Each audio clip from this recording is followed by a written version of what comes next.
Ok, amados, iremos começar agora o estudo do capítulo 3.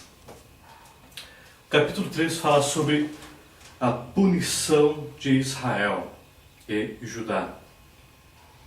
Eu vou ler, como eu faço nos outros capítulos, depois passarei explicando versículo por versículo. Então, iniciando no versículo 1.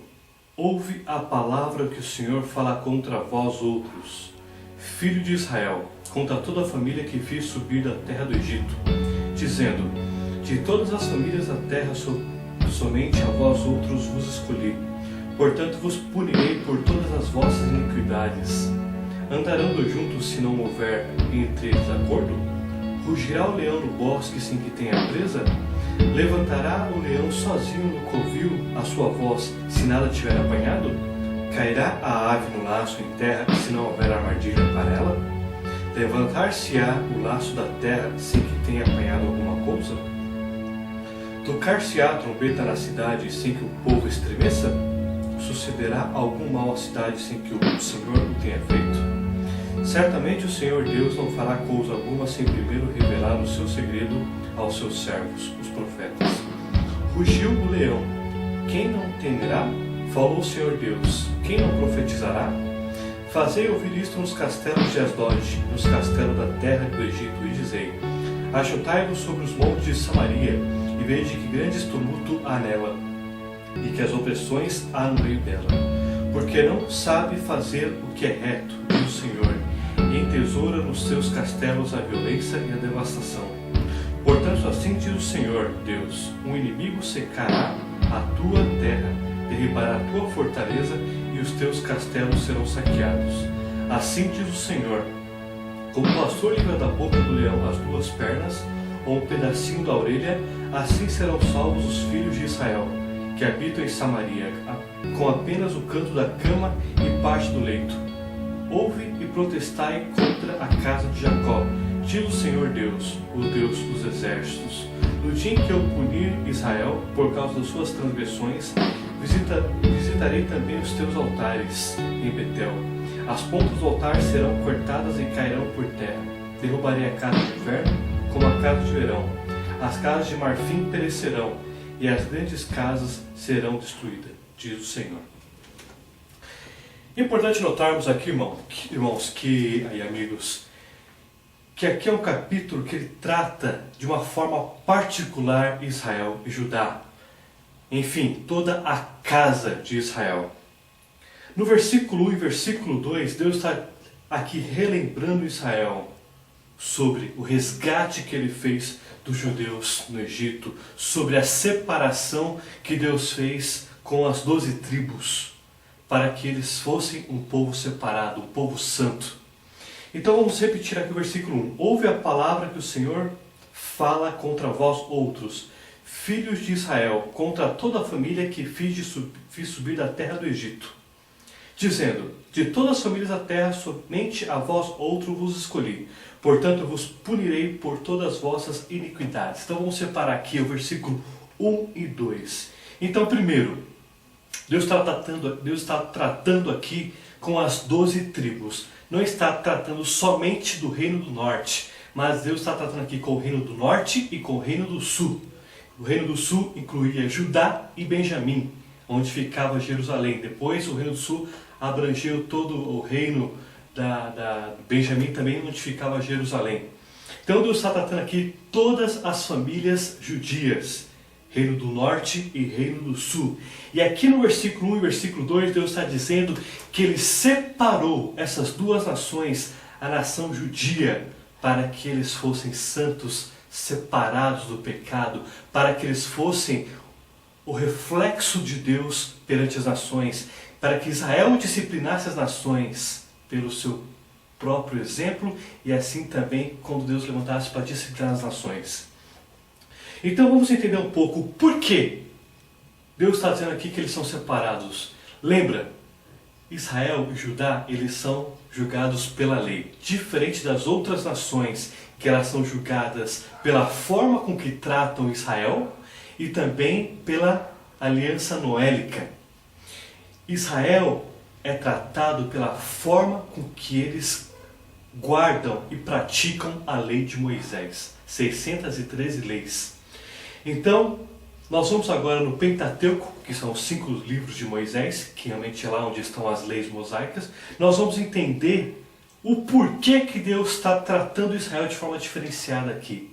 Só que Deus ainda diz, a separação deles, a escolha que Deus fez com eles, dá muitas bênçãos, mas eles são responsabilizados muito mais e punidos muito mais por causa dos erros deles. Então vamos agora em Levíticos, depois nós iremos para Deuteronômio. Então Levíticos 26 diz o seguinte, versículo 1: Não fareis para vós outros ídolos, nem vos levantarei imagem de escultura, nem coluna, nem poreis pedra com figuras na vossa terra para vos inclinardes a ela, porque eu sou o Senhor Deus. Guardarei os meus sábados e reverenciarei o meu santuário. Eu sou o Senhor Deus.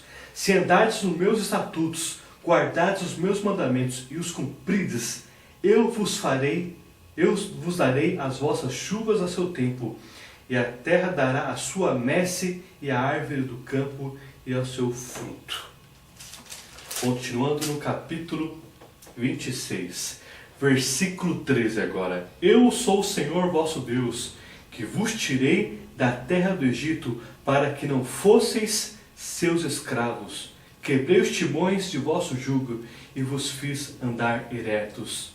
Mas se não ouvirdes e não cumprirdes todos estes mandamentos, se rejeitardes todos os meus estatutos, e a vossa alma se aborrecer dos meus juízos, a ponto de cumprir todos os meus mandamentos e violardes a minha aliança, eu vos farei isto: porei sobre vós terror, a tísica, que é a tuberculose, a febre ardente que fazem desaparecer o lustre dos olhos e a definhar a vida, e semeareis de balde a vossa semente, porque o vosso inimigo a comerão. Continuando no mesmo capítulo de Levíticos, versículo 23. Se ainda com isto não vos corrigirdes para volverdes a mim, porém andardes contrariamente comigo, eu também serei contrário a vós outros, e eu mesmo vos ferirei 7 vezes mais, por causa do vosso pecado. Trarei sobre vós a espada vingadora da minha aliança, e então, quando vos ajuntardes nas vossas cidades, enviarei peste para o meio de vós, e serei entregues na mão do inimigo. Destaco aqui, amados, Levíticos, Deuteronômio é a lei de Moisés. É um dos livros que tratam da lei de Moisés. Lembrando que a lei de Moisés é justamente depois que o povo saiu do Egito, depois Moisés quebrou, depois Moisés teve que fazer escrita todas as leis. E essas leis elas foram concedidas somente ao povo de Israel.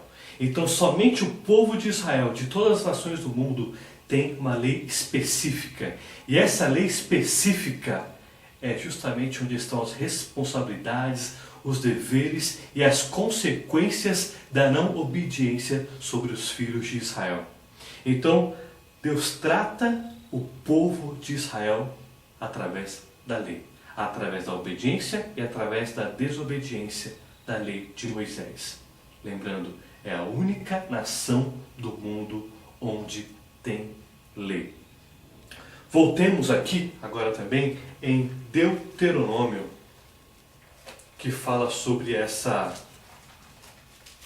escolha que Deus fez com o povo.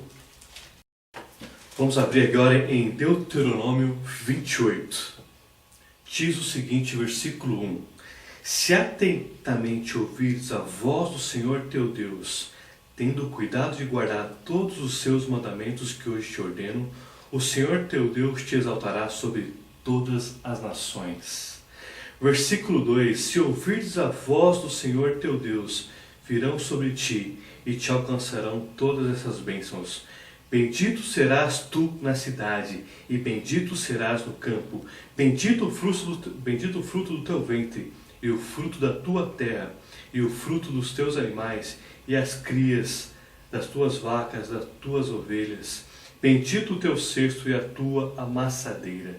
Então o capítulo 28 fala sobre as bênçãos de Deus. Então do versículo 1 do capítulo 28 até o versículo 14, Deus está falando sobre as prosperidades a Israel. Então aqui Deus está fazendo uma promessa a Israel, que se eles cumprirem aquilo que Deus colocou na lei mosaica, eles prosperariam. E no versículo 3 diz o seguinte: o Senhor te porá por cabeça e não por cauda, e só estarás em cima e não debaixo, se obedeceres aos mandamentos do Senhor teu Deus, que hoje te ordeno para guardar e cumprir. Note, Deus está fazendo uma promessa para a nação judia, no qual, se obedecer, bênçãos, se não obedecer, castigo. Note, Israel é a única nação que há esse tipo de promessa. É a única nação que Deus separou para que se houvesse esse tipo de promessa, o qual Deus colocaria a nação como líder, e além de ser como líder das outras nações, ela prosperaria demasiadamente. E ainda prosperaria na agricultura, prosperaria na economia, prosperaria em todo o conhecimento da ciência, em determinadas áreas específicas. Deus prometeu bênçãos infinitas aqui a Israel. No entanto, o fato de Israel ser também uma nação escolhida requer responsabilidades. Deus colocou Israel para ser uma nação separada do pecado, para que ela fosse o exemplo do caráter de Deus perante as nações. E caso ela não cumprisse aquilo que Deus designou a ela, ela sofreria, como nós vimos lá no versículo em Levíticos, ela sofreria 7 vezes mais, por causa do peso que a nação de Israel tem sobre o mundo.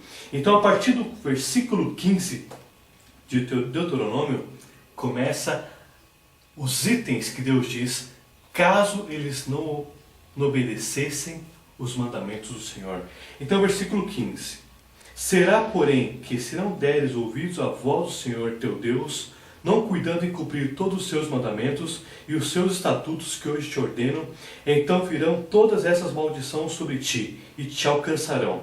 Maldito serás na tua cidade e maldito serás no campo. Maldito o teu cesto e a tua amassadeira. Maldito o fruto do teu ventre, o fruto da tua terra, e as crias das tuas vacas e das tuas ovelhas. Maldito serás ao entrares, e maldito serás ao saíres.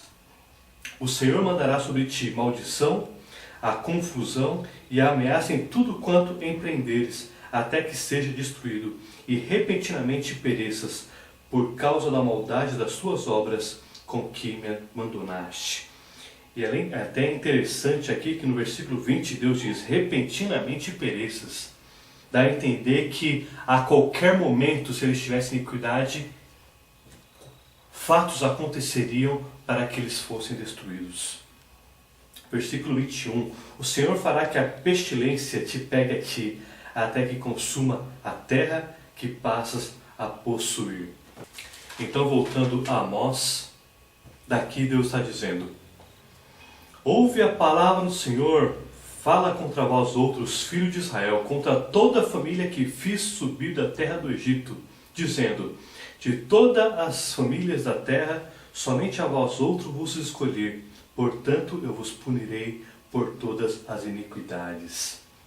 Então, o cenário aqui seria mais ou menos o seguinte, o povo estava se gloriando de ter sido uma nação escolhida, eles achavam que eles estavam acima das leis, acima das nações, porém aí é onde entra o erro.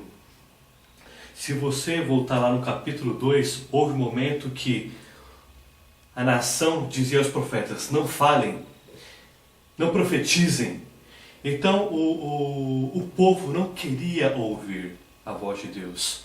O papel do profeta aqui não é castigar a nação, é advertir a nação, mostrar o que a nação está errando, para que eles possam se arrepender e Deus conceder o teu perdão a tua misericórdia e ele voltar a abençoar a nação. Mas o povo não queria ouvir. Eles diziam: não falem, não profetizem, profetas. Então eles não estavam concordando com o que os profetas diziam, lembrando que era um cenário de extrema prosperidade em vários segmentos, mas havia corrupção em excesso, juízes vendendo pobres por causa de sandália, todo aquele cenário que eu já expliquei no capítulo 2. Então note, os profetas aqui, eles não estavam sendo ouvidos, eles eram ignorados e aquilo repercutia perante o povo, lembrando que o povo ia até Betel para praticar idolatria, para idolatrar outros deuses. Então, as duas irmãs, Israel, o reino do sul e o reino do norte, estavam juntas, unidos para praticar a iniquidade. O papel do profeta aqui é advertir a nação para que houvesse o arrependimento, mas o povo não queria ouvir os profetas. Então, todos os privilégios que eles tinham iam ser retirados naquele momento, no sentido das nações se levantariam contra eles para discipliná-los, para castigá-los. Os privilégios que eles teriam, Deus não colocou para isentá-los da culpa deles. Os privilégios era para que eles fossem separados, mas não estivessem acima da lei perante as nações. Então, Amós estava testemunhando a idolatria e todo o sistema apóstata de adoração, e o povo se unia para adorar em Betel. Versículo 3. Andarão dois juntos se não houverem entre eles acordo? Aqui, do versículo 3 ao versículo 6, Deus faz perguntas. Através dessas perguntas, Deus está dizendo o seguinte: por acaso eu estarei com vocês? Estaremos juntos se vocês não estão ao meu favor?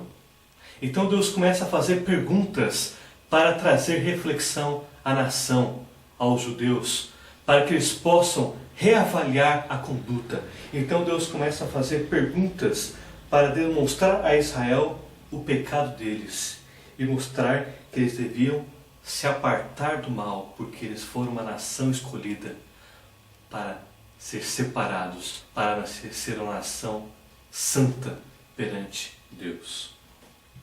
Então o versículo 3 ao versículo 6 diz o seguinte: Andarão dois juntos se não houver entre eles acordo? Andará Deus, Judá e Israel, se eles estão em caminhos diferentes? Rugirá o leão no bosque sem que a tenha presa? Levantará o leão sozinho no covil a sua voz, se nada tiver apanhado? Lembra como eu disse que o leão primeiro pega a presa para depois rugir. Deus está dizendo o seguinte: ele pegou a presa e agora ele está rugindo, que seria Israel, Judá. Cairá a ave no laço em terra se não houver armadilha para ela? Levantar-se-á o laço da terra sem que tenha apanhado alguma coisa? Tocar-se-á a trombeta na cidade sem que o povo se estremeça? Sucederá algum mal à cidade sem que o povo tenha feito? Então, no versículo 3, lembrando que Deus separou Israel, o reino do sul, que era o reino de Judá. No versículo 2, nós vemos aqui uma palavra colocada propositalmente por Deus, que diz aqui o seguinte: vós outro vos escolhi. A palavra escolher no hebraico é yadá. É uma escolha acompanhada por uma especial atenção e afeição. Vamos entender mais o que seria isso.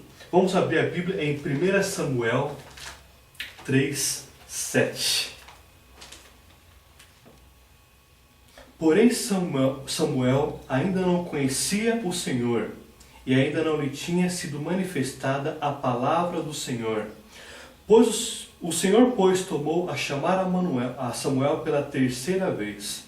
E ele se levantou e foi a Eli e disse: Eis-me aqui, pois tu me chamaste. Então entendeu Eli que era o Senhor quem chamava o jovem.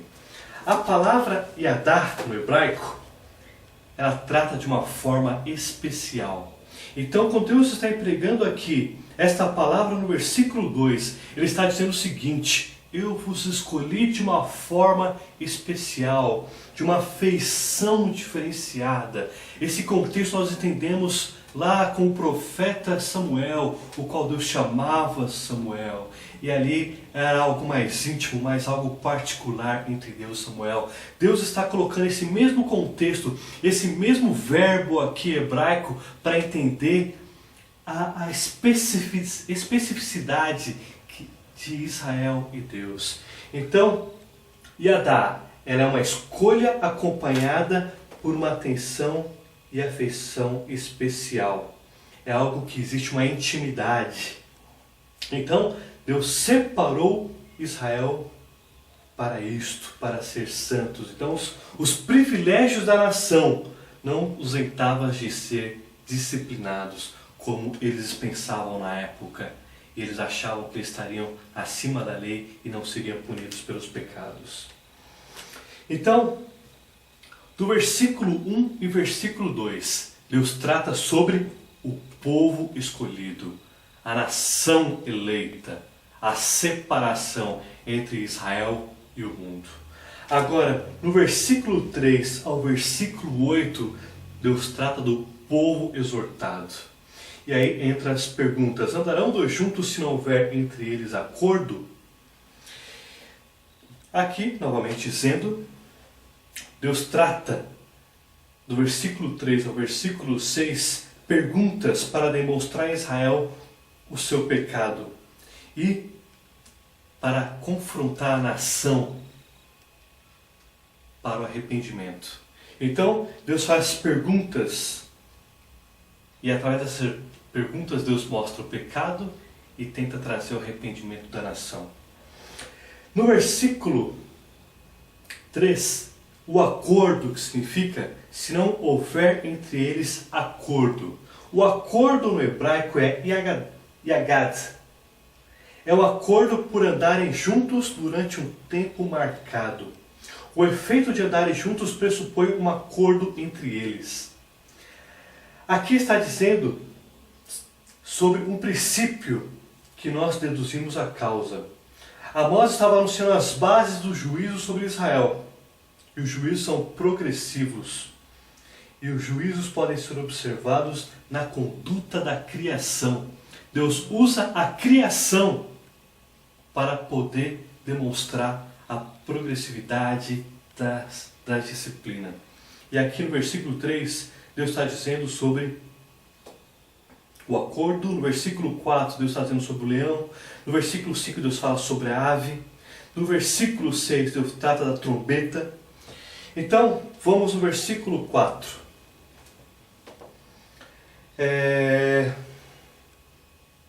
Levantará o leãozinho no covil, a sua voz, se não tiver apanhado.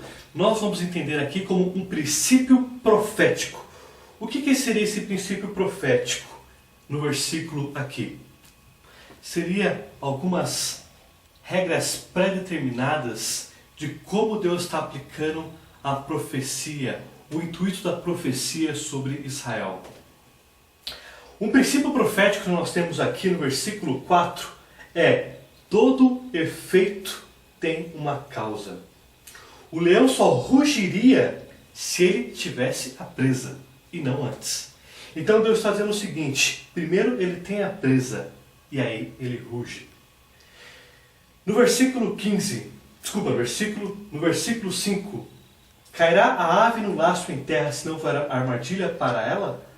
Ou seja, pode uma árvore ser presa se não houver armadilha? Não, pelo contrário. Precisa haver armadilha para a árvore ser presa. Então, aqui nós temos o princípio profético. Uma ação gera uma reação. Deus está tratando esse princípio profético sobre Israel. Deus está mostrando esse princípio profético no versículo 4. Deus está tratando esse princípio profético no versículo 5. Deus está tratando esse princípio profético no versículo 6. E o mais interessante ainda, o acordo como essa palavra no hebraico citada no versículo 3, existe um acordo para que pessoas andem juntas, mas aqui não está enfatizando o tempo. Esse tempo, ele pode ser um tempo marcado. Ou seja, esse acordo, a qualquer momento, ele poderia ser alterado. É algo eminente. Então Deus está dizendo que, através dessa palavra no hebraico, que quando houver desobediência, a qualquer momento, eminentemente, haveria uma reação por causa da ação de Israel e de Judá.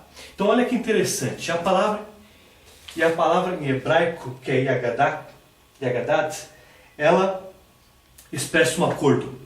Esse acordo é um tempo marcado. E a qualquer momento essa data marcada seria alterada de forma eminente.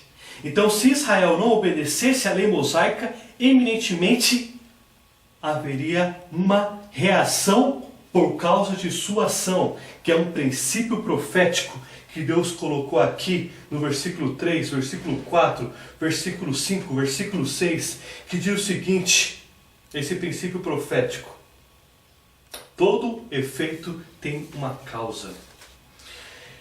A presa só poderia ser apanhada por causa da armadilha. Então, novamente, o resultado de uma ação. No versículo 6, tocar-se-á a trombeta na cidade sem que o povo se estremeça? Sucederá algum mal à cidade sem que o Senhor o tenha feito? Estremecer, no hebraico, é sharat, onde o tremer dos seres humanos são idênticos a um terremoto. Vamos entender mais sobre isso. 1 Samuel 14, 15. 1 Samuel 14, versículo 15.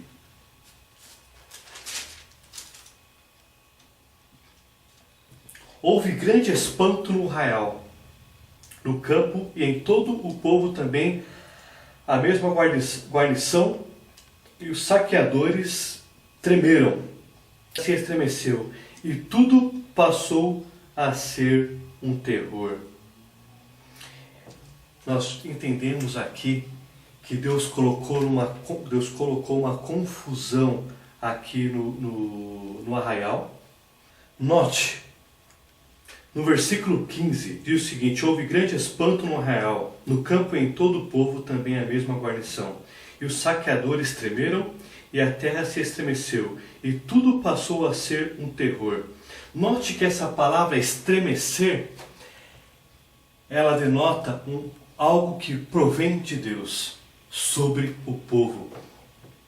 O tremer aqui são atributos idênticos a um terremoto, só que aplicados aos seres humanos. O tremor humano, ele é contrastado com um terremoto. Também neste versículo está sendo empregado a trombeta. Tocar-se-á a trombeta na cidade sem que o povo se estremeça. A trombeta no hebraico é o shofar.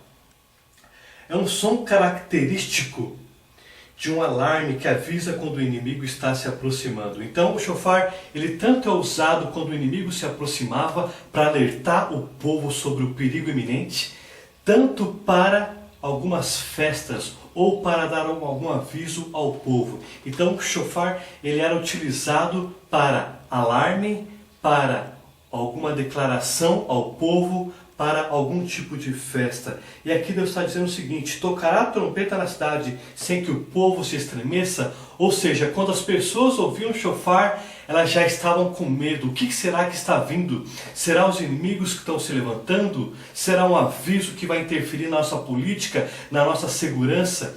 Então Deus está dizendo o seguinte, novamente Deus está empregando aqui o princípio profético, que toda reação foi devido a uma ação. Então o shofar, ele seria tocado por algo que ocasionou ao seu toque, ao seu alarme, ao seu aviso. Então, novamente, diante das perguntas do versículo 3 ao versículo 6, toda ação tem uma reação. Todo efeito tem uma causa.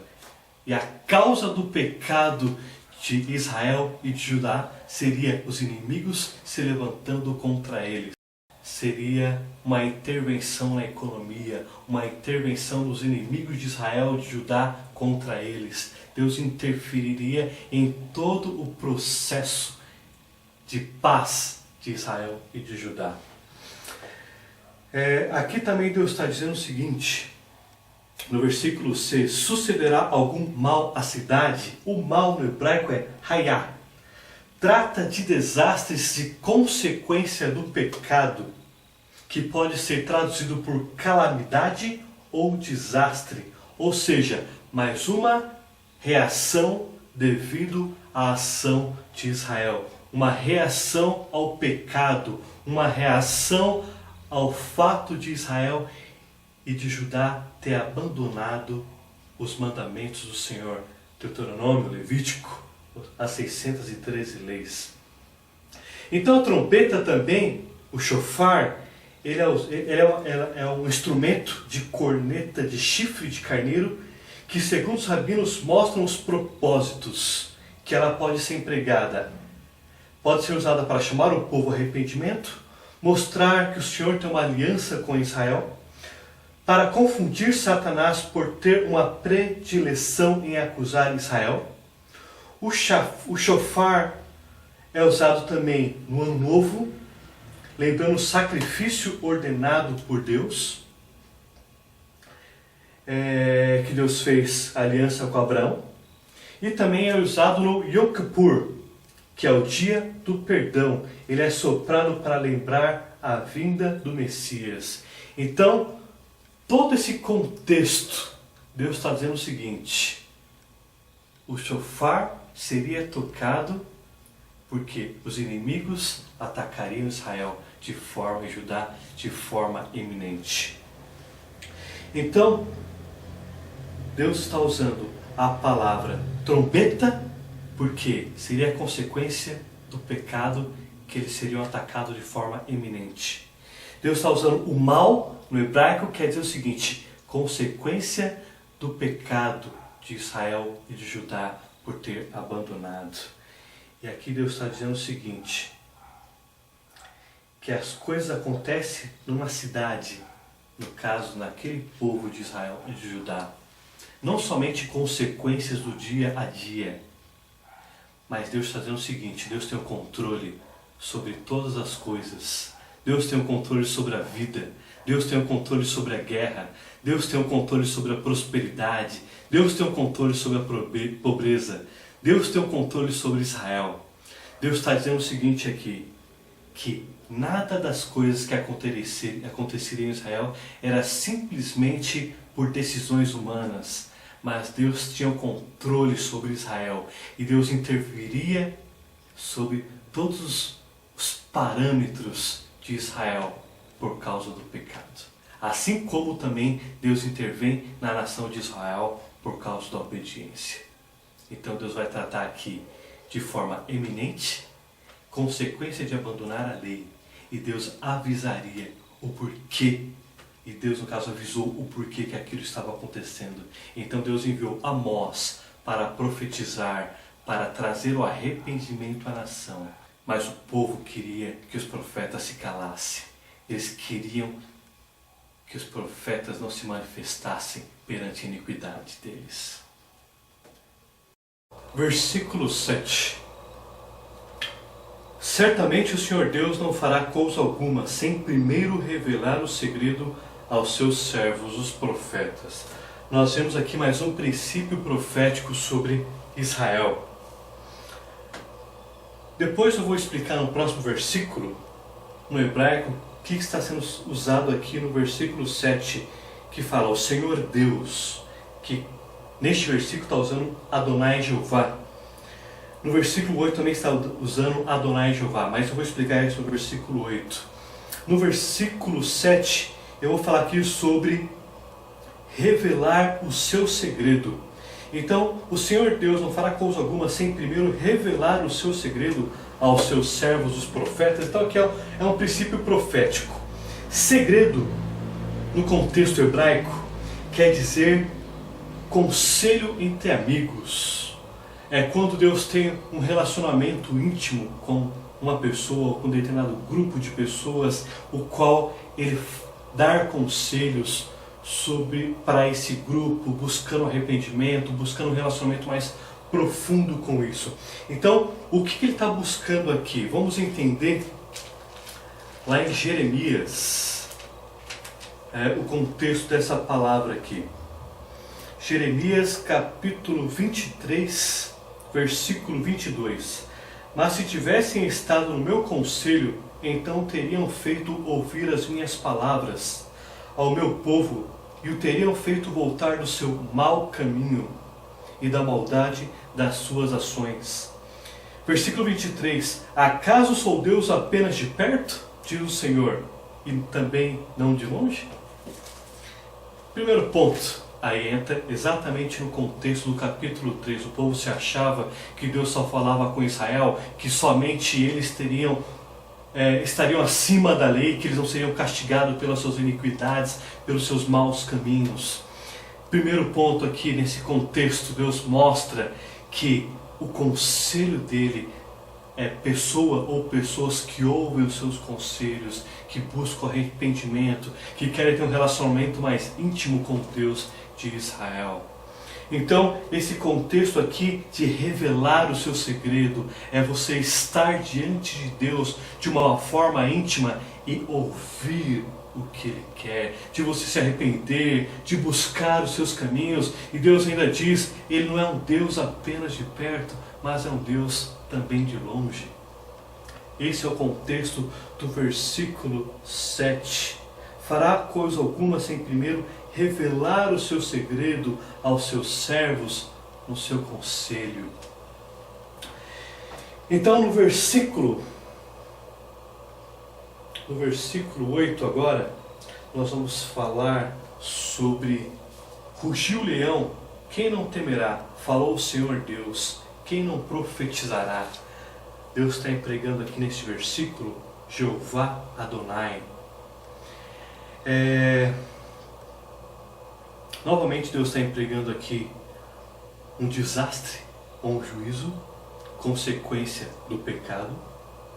E Deus está usando a palavra Jeová aqui, porque Jeová é aquele o qual Deus busca o homem para julgar e ao mesmo tempo prover meios para o seu arrependimento. Então o contexto de Jeová é este o significado. Deus julga o homem, mas promove meios para o seu arrependimento e restauração.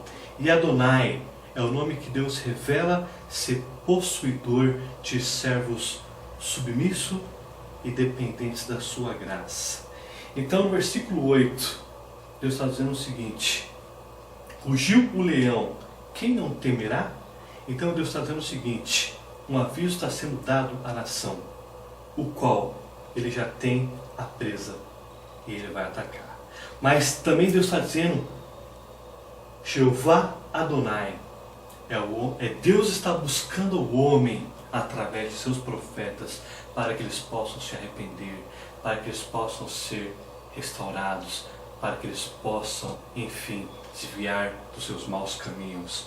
E Deus é o Adonai, é aquele que ele tem servos que querem estar dependentes da sua graça, que quer ser submisso. É interessante que nesse contexto Deus também usa no versículo 7 Jeová Adonai. No versículo 7 Deus está aqui no conselho entre amigos. Ele está expondo O que Ele quer do seu povo, do que Ele quer dos seus profetas, é algo íntimo, é algo profundo. O Adonai, Jeová Adonai, ele está até complementando o contexto aqui do versículo 7, que ele revela aos seus amigos. Ele quer dos seus amigos o arrependimento, ele quer que busque ele, que seja dependente da tua graça. E o versículo 8 exatamente diz isso. Quem não profetizará? Deus está dizendo o seguinte: buscai a mim, sejam dependentes da minha graça, sejam dependentes, porque eu estou com a presa, e o leão rugirá, porque o povo tem abandonado o meu conselho. Versículo 9: Fazei ouvir isto nos castelos de Asdod, e nos castelos da terra do Egito, e dizei: Ajuntai-vos sobre os montes de Samaria, e vede que grandes tumulto há nela, e que há opressores no meio dela. O Asdod e Egito, representando os pagãos, são convocados como testemunha do castigo de Israel. Em vários cenários da Bíblia que Deus disciplina nações, castiga nações, Deus convoca testemunhas para testemunhar o porquê que a nação está sendo disciplinada. Então agora Deus chamou nações gentílicas para testemunhar aquilo que aconteceria com Israel, com o povo escolhido. Deus está mostrando, estou fazendo isso porque eles abandonaram a minha lei, a lei de Moisés, que é o que eu instruí ao meu povo. Então, tumulto em hebraico é meruma, que é confusão, que quer dizer pânico, alvoroço. É algo que Deus coloca. Deus coloca confusão, Deus coloca alvoroço. Então, o contexto empregado aqui é que Deus está colocando sobre Israel, sobre Judá, sobre os dois reinos, norte e sul, confusão. E aqui os inimigos estão percebendo que há grandes tumultos nela, no meio dela há opressões. Vamos entender agora em Deuteronômio 7:23 mais sobre isso. Mas o Senhor teu Deus entregará-lhes e infligirá grande confusão até que sejam destruídos. Então, essa confusão ela não é gerada por seres humanos ou por eventos da natureza, mas é uma confusão trazida pelo Deus de Israel ao povo aqui do Reino do Sul e do Reino do Norte por ter abandonado. Então, fazei ouvir nos castelos, ou seja, fazei as nações do Egito e dos filisteus, sejam testemunhas daquilo que eu farei com os dois reinos por causa da desobediência. Eles não estão imunes ao castigo como eles pensam que estão. Novamente, Deus está disciplinando por causa da idolatria, da corrupção e a opressão em Samaria. É interessante notar que por Israel ser uma nação separada, as nações elas deveriam olhar para Israel como espelho. Elas deveriam olhar para Israel e falar: nós estamos em pecado, temos que buscar arrependimento. Então, as decisões de Israel influenciavam e influenciariam as nações. Então, as nações começaram a ficar confusas, porque elas não conseguiriam discernir mais o que é certo e o que é errado. Então agora Deus chamou as nações para mostrar que o que Israel estava fazendo era errado. Então elas testemunhariam isso. No versículo 10, Deus diz o seguinte: porque Israel não sabe o que é reto, diz o Senhor, e entesoura nos seus castelos a violência e a devastação. Note, aqui Deus está explicando novamente o porquê que Israel será castigado. É o princípio profético. Deus está dizendo as razões que Israel pecou e o que acontecerá com eles. Então, nós empregamos no começo do capítulo que foi a palavra acordo. O acordo ele não foi cumprido por parte de Israel. E agora, eminentemente, haveria uma reação por causa da ação, que todo efeito tem a sua causa, que é o princípio profético. Então, Deus está dizendo o seguinte: Israel será penalizado, porque não sabe fazer o que é reto, e entesoura nos seus castelos a violência e a devastação. Então aqui no versículo 9 e no versículo 10, os povos são chamados para ser testemunha daquilo que Deus faria com Israel, porque eles abandonaram a lei. Deus traria confusão porque Israel abandonou a lei. Então as nações tinham dificuldade de entender o que é certo, porque Israel, que foi uma nação separada, praticava a iniquidade. E agora as nações seriam testemunhas porque a própria nação de Israel estava pecando. Então as nações aqui no versículo 10 e 9 foram convocadas a testemunharem. Agora, no versículo de 11 ao versículo 15, Deus trata do povo invasor. Então no versículo 11 e versículo 12, Deus está falando sobre os assírios que saqueariam Israel, deixando apenas restos de sua antiga prosperidade e poucos pedaços da carcaça que o pastor consegue arrancar de uma boca de um leão. Então, lemos, versículo 11: Portanto, assim diz o Senhor, um inimigo cercará a tua terra, derribará a tua fortaleza e os teus castelos serão saqueados.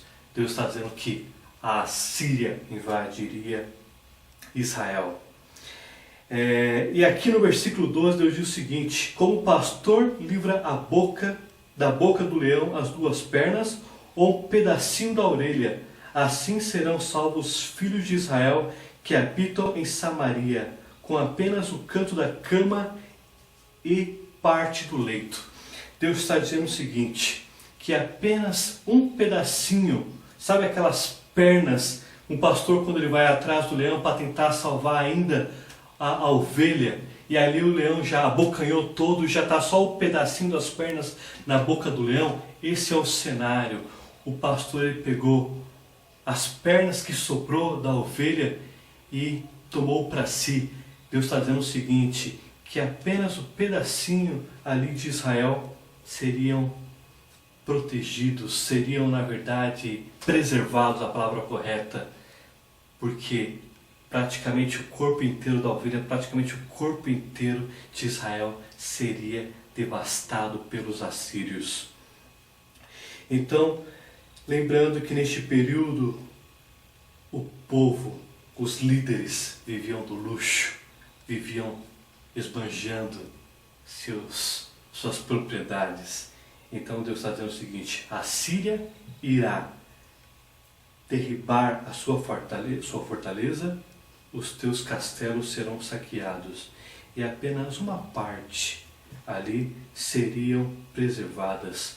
Lembra? Por causa da lei abraâmica, por causa da lei da aliança davídica, que Deus preservaria os judeus para que pudessem vir o Messias, para que através de Israel todas as nações do mundo conhecessem o Messias. Então a bênção viria de Israel para o mundo, de Abraão para o mundo.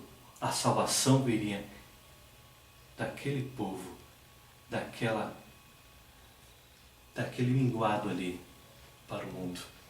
Então, note, no versículo 12, o hebraico pode dar dois significados, ambos são aceitos. Note que no final do versículo 12, que diz o seguinte, que habitam em Samaria com apenas o canto da cama e parte do leito.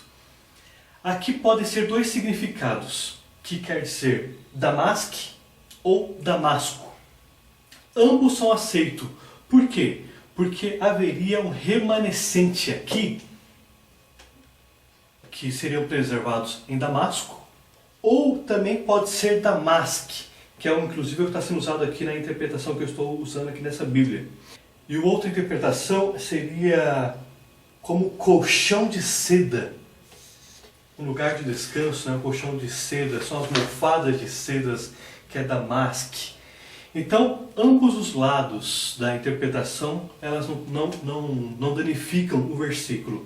Elas podem ser entendidas como os remanescentes seriam preservados em Damasco e também como o canto da cama, um lugar de descanso, colchão de seda, as almofadas de seda, um lugar literalmente de descanso. É justamente nessas circunstâncias que viviam os líderes da época, porém debaixo de corrupção, de iniquidade, de um culto idólatra e de um sistema pagão que havia lá em Betel.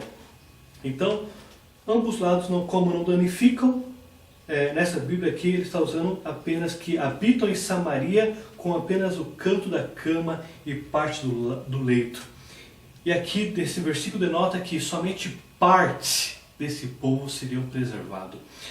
Os remanescentes, a Bíblia, ela especifica quais são eles. Normalmente os remanescentes são empregados como judeus crentes ou povos gentílicos crentes que realmente aceitaram ao Deus de Israel. Neste versículo aqui, Amós não está especificando que tipo de remanescentes seriam preservados. Se seriam remanescentes apenas crentes ou se seriam remanescentes crentes e não crentes juntos. Só para entendermos mais sobre os remanescentes, em Joel fala um pouco sobre esses remanescentes. Em Joel 2, versículo 32, para entendermos o papel dos remanescentes. E acontecerá que todo aquele que invocar o nome do Senhor será salvo, porque no monte Sião e em Jerusalém estarão os que forem salvos, assim como o Senhor prometeu, e entre os sobreviventes, aqueles que o Senhor chamar. Então, aqui pode estar empregando lá em Damasco os remanescentes salvos, somente os salvos, ou pode estar empregando os salvos e não salvos, para que seja preservado a raça judia. E também pode tratar-se do canto da cama, um lugar de seda, um colchão de seda, uma almofada, que trata de como o povo vivia, ou os líderes viviam no luxo, num lugar almofadado. E novamente, somente parte do povo seriam preservados. É isso que fala aqui sobre o versículo 11 e o versículo 12. Ouvi e protestai contra a casa de Jacó, diz o Senhor Deus, o Deus dos exércitos. Versículo 3 está empregando a palavra protestai, que em hebraico é yod, que é testemunhar várias vezes contra alguém. E também está dizendo o seguinte: ouve, que é chama, que é ouvir com atenção para poder obedecer. Então, protestar é dizer muitas vezes contra alguém. Vamos entender mais o contexto desse protestar. Abre lá em Ezequiel, capítulo 2, versículo 4, versículo 5 e versículo 7. Versículo 4 diz o seguinte: os filhos são de duro semblante e obstinados de coração. Eu te envio a eles, e lhes dirás: assim diz o Senhor Deus. Eles quer ouçam, quer deixem de ouvir, porque são causa rebelde, hão de saber que esteve no meio deles um profeta. Mas tu lhes dirás as minhas palavras, quer ouçam, quer deixem de ouvir, pois são rebeldes. Então, o contexto aqui de ouvir e protestai, que é yod, e chama, que é fale, independente se eles vão ouvir ou não. Eles terão que ouvir com atenção para poder obedecer. Também está dizendo aqui no versículo 13, diz o Senhor Deus, o Deus dos exércitos. a palavra hebraica que é Elohim Tsabaot, o Deus Adonai. O contexto de o Deus dos exércitos, Elohim Tsabaot, é como se fosse um militar no comando, pronto para intervir no seu povo. Então ele está caminhando para a guerra, está liderando e ele vai intervir no povo. Esse é o contexto de Elohim Tsabaot. Ele é empregado 62 vezes em Isaías e 77 em Jeremias. E note, aqui como Deus vai preservar um remanescente, não só para poder manter a aliança que ele fez com Abraão, com Davi, mas também esses remanescentes, eles serão testemunhas daquilo que Deus fez com Israel. Vamos agora no Novo Testamento, na Bíblia do Novo Testamento, lá em Romanos, uma carta que o apóstolo Paulo mandou para Romanos, que fala sobre os remanescentes, que diz o seguinte: como Isaías disse, se o Senhor dos Exércitos não nos tivesse deixado descendência, teríamos sido como Sodoma e semelhantes a Gomorra. Então,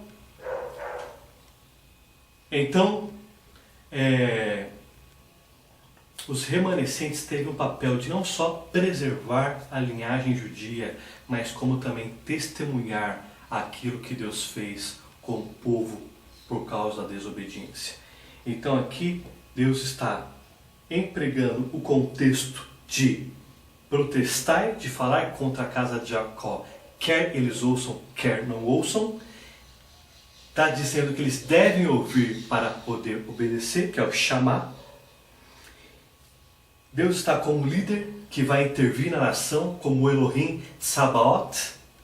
E aqui Deus está dizendo ao povo de Israel, aos remanescentes também, para que eles vejam o que ele fará por causa da desobediência, para que eles aprendam a não mais desobedecer o Deus de Israel. Então no versículo 14 diz o seguinte: no dia em que eu punir Israel por causa das suas transgressões, visitarei também os altares de Betel, e as pontas do altar serão cortadas e cairão por terra. Lembrando que aqui, Betel, é justamente o centro de adoração pagã. Ele está dizendo que nem ali todo o sistema pagão, nem os seus deuses poderão afastar das consequências que ele colocou sobre Israel. Note, aqui ele também colocou as pontas de altar. As pontas de altar eram partes sagradas, porque nelas se aplicava o sangue dos sacrifícios. Vamos abrir lá em Levíticos 4, versículo 30, que fala sobre as pontas do altar. Levíticos 4, versículo 30. Então o sacerdote com o dedo tomará do sangue da oferta e o porá sobre os chifres do altar do holocausto, e todo o restante do sangue derramará sobre a base do altar. Então aqui fazia parte do sistema que Deus instituiu sobre Israel. E aqui Deus está cortando as pontas do altar, literalmente, o qual elas cairão por terra, conforme o versículo 14, por causa da paganização de Israel, por causa do centro idólatra que foi constituído pelo povo lá em Betel. Então, no versículo 13, Deus protestou contra a casa de Jacó, fazei ouvir a casa de Jacó, e agora Deus está punindo a Israel por causa das transgressões. Ele visitará Betel, o qual em Betel as pontas do altar também será derrubada e será colocada por terra. E aí no versículo 15, para finalizar, Deus diz o seguinte: derrubarei a casa de inverno com a casa de verão, As casas de marfim perecerão e as grandes casas serão destruídas, diz o Senhor. Aqui fala sobre a casa de inverno como a casa de verão. São casas bonitas, casas de esplendores, né? E essas casas eram usadas como ostentação, né, entre os judeus, para mostrar suas riquezas, seu poder. E vamos destacar aqui que a ostentação também faz parte da idolatria. A pessoa se afastou do contexto de adoração ao verdadeiro Deus e ela esquece de amar o próximo como a ti mesmo.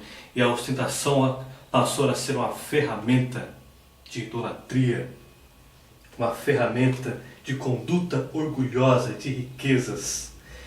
Então aqui diz o seguinte: derrubarei. Ela pode ser usada também como ferir, que é naká, que é ferir de morte. É como se fosse a vara de Moisés atuando nos sinais e nos prodígios. Nós podemos ver isso em Êxodo 7:17.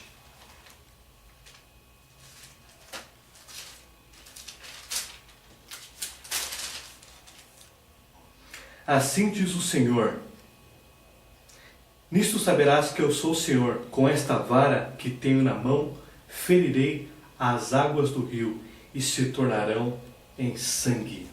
Olha o contexto da palavra ferir, que é o nacar, empregada aqui no versículo 15. Também podemos aqui entender mais sobre a palavra perecer ou destruir, que é o yavad. Nós podemos ver isso em Deuteronômio 28:51. Ele comerá o fruto dos teus animais e o fruto da tua terra até que seja destruído, e não te deixará grão, mosto, nem azeite, nem as crias das tuas vacas e das tuas ovelhas, até que seja consumido, ou seja, destruído totalmente. É a palavra que está sendo empregada aqui no versículo 15, que é perecer, que é por fim a um estado das coisas. Que a gente pode pegar essa mesma palavra em Salmo 73, versículo 19. Como ficam de súbito assolados, totalmente aniquilados de terror. Então, novamente, esse é o contexto aqui que Deus empregou sobre derrubarei, a casa do inferno, verbo derrubar. Depois ele empregou a palavra perecer, depois destruir. Então, derrubar, mesma coisa que ferir, que é ferir de morte, como se fosse a vara de Moisés. Perecer, que é destruir. E enfim, destruir, que é consumir, que é para por fim a um estado, aniquilar, totalizar essa destruição. Então, no versículo 15 a gente termina esse capítulo 3, lembrando que aqui as casas belas, a ostentação, todo aquele contexto de paganização, corrupção, injustiça, imoralidade, luxo, foi destruída.